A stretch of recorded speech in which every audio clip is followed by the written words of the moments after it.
네, 이번 시간에는 이게 혹시나 이제 공관대요 쪽에 어 매물 찾고 이제 사업을 진행하시려면 초반에 사업자 등록증이 필요하거든요. 이제 이게 필수 사항이라서 좀 알아놓으시면 좋을 것 같아가지고, 혹시나 이제 잘 모르시는 분들은, 처음 하시는 분들은 참고하시라고 이제 제가 한 개 올리는데, 이게 보면은 그러니까 크게 어려운 건 아니에요. 어려운 건 아니고, 이제 방법은 여러 가지가 있거든요. 이제 뭐 사업자 등록증을 발급받는 방법이 여러 가지가 있어요. 그러니까 뭐 나는 이제 뭐 인터넷으로 하는 거 잘 못하겠다 싶으면 이제 자기 지역에 이제 관할 세무서가 있거든요. 세무서를 찾아가셔가지고 1층에 민원실에 가보면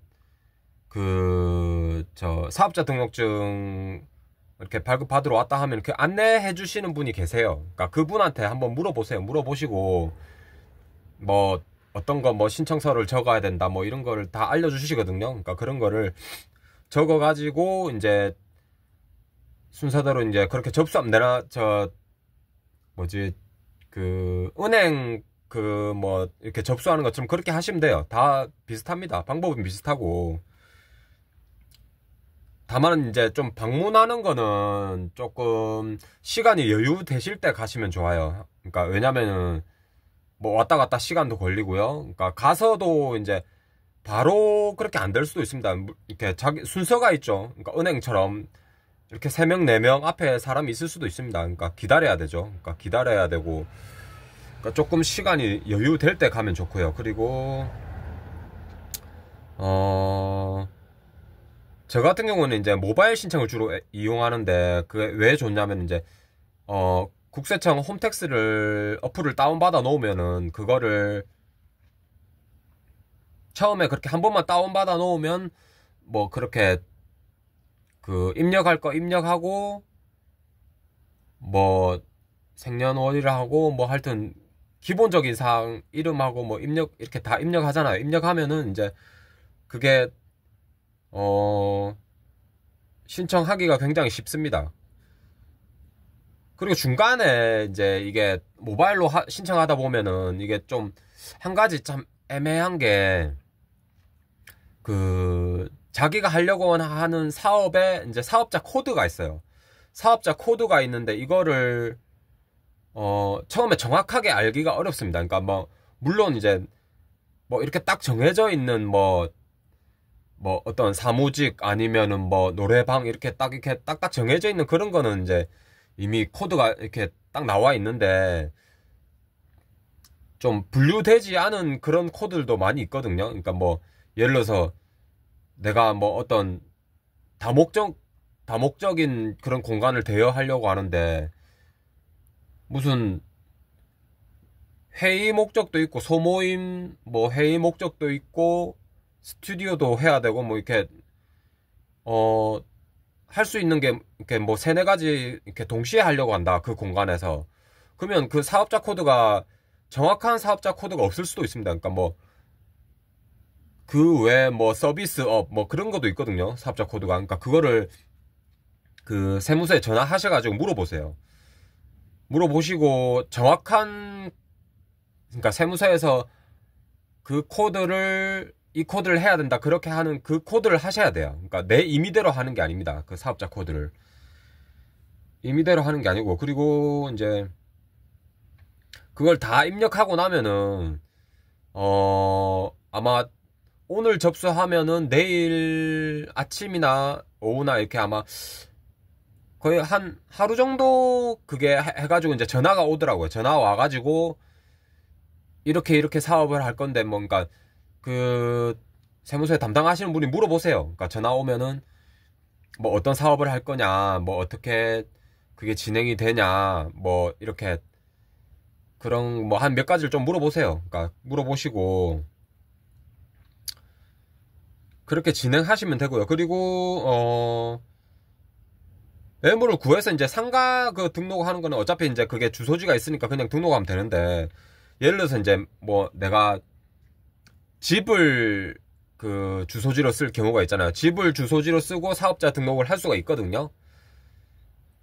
예를 들면 이제 뭐 저 인터넷 쇼핑몰이나 그런 거는 이제 매장이 필요가 없죠. 매장이 없는 사업들도 많이 있거든요. 그러니까 저런 인터넷 쇼핑몰이나 뭐 이런 다른 뭐 차를 가지고 뭐 하는 사업, 그런 것도 이제 매장이 필요 없죠.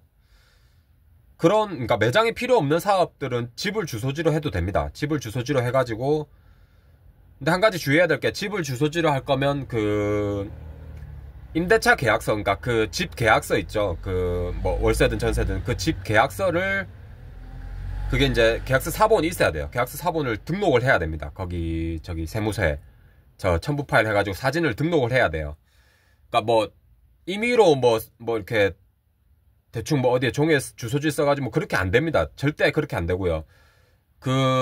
임대차 계약서, 부동산에서 받은 계약서, 그게 있어야 됩니다. 그리고 이런 좀 처리 과정이 복잡하거나 그런 건 아니거든요. 그러니까 뭐 좀 애매하다, 잘 모르겠다 싶으면은 저 세무서에 방문해서 그렇게 하시는 게 더 나을 수도 있어요. 그러니까 그렇게 하셔도 되고, 그리고 모바일 한번 어플 다운받아가지고 신청 한번 해보세요. 그러니까 뭐 크게 어려운 거 없습니다. 그러니까 뭐 우리가 뭐 게임이나 뭐 이렇게 다른 뭐 어플 다운 많이 받잖아요. 그런 거 하는 것처럼 쉬워요. 그러니까 뭐 딱히 어려운 게 없으니까 해가지고 한번 발급 한번 받아보세요. 그러니까 크게 어려운 것도 없고, 또 세무서 직원이 담당하시는 분이 친절하게 다 말씀해 주십니다. 그리고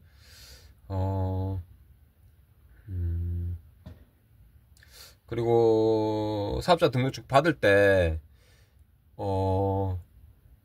처음에 이제 매장 이름을 정할 거 아니에요. 상호명을 정할 거 아니에요. 근데 그때 이제 조금 신중하게 하셔야 되니까, 저 같은 경우도 많이 고민을 했는데, 이게 어떤 이렇게 상호명을 정해가지고 또 변경하고 또 변경하고 그렇게 하기가 힘듭니다. 그러니까 그렇게 해서도 안 되고요. 그러니까 조금 한 일주일 정도 이렇게 고민해 보시고 신중하게 선택하셔야 돼요. 상호명을. 예를 들어서, 그러니까 그런 거 있죠. 내가 어떤 매장을 하려고 하는데 너무 그 이름이 많은 이름 있죠. 그러니까 예를 들어서 무슨 나이키다 이러면은 내가 상호명을 나이키 볼 이렇게 하는 사람도 있어요, 간혹. 근데 그렇게 하면 안 되죠. 왜냐면은 나이키란 브랜드가 너무 유명한 브랜드잖아요. 그러니까 인터넷에 쳐보면은 누구나 다 아는 브랜드를 상호명으로 정하면 안 됩니다. 그러니까 좀 자기 지역에 잘 없는 그런 상호명을 정하셔야 돼요. 아시겠죠? 그러니까 그런 상호명 정하는 것도 한번 조금 고민을 해보시고, 인터넷으로나 하여튼 방법은 많이 있거든요. 그러니까 제일 쉬운 거는 관할 세무서에 가는 게 제일 쉽고요.